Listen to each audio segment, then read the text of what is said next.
So yun, what's up mga katotoys? No, for today's video, simpre no, madugmal naman kita kag magdagyang-dagyang naman kita kay may kadtuan naman kita nga resort nga aton naman nakadtuan before pero ginsulit naton kay aton ini kadtuan liwat.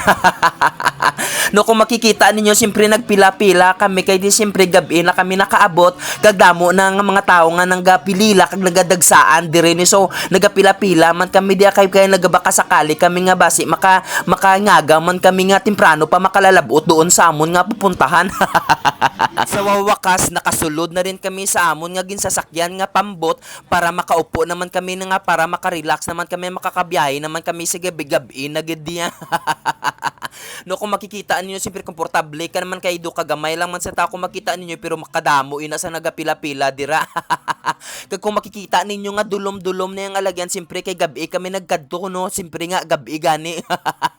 Kay siyempre mag-overnight kami doon sa resort na pupuntahan namin. Abangan nyo na lang kung anong resort na makakadtuan namin.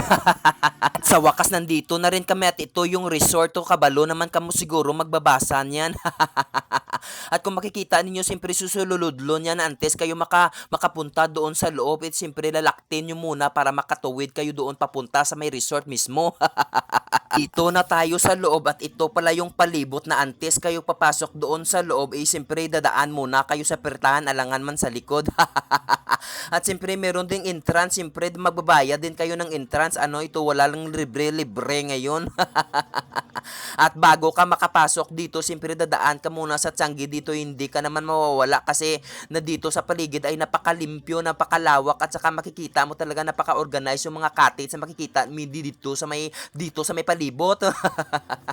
At wala ka nang sasabihin dito kasi gusto mo rin makakapili ka ng cottage, gusto mo rin makapili, kung makikita mo, pili ka lang.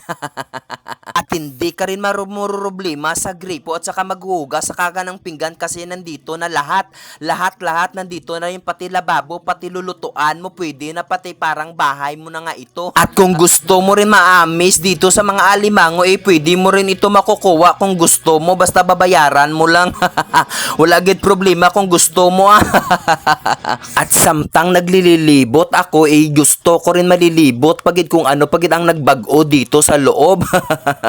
Kasi makikita mo nga napakaputi pa ng sand. Wow, sand.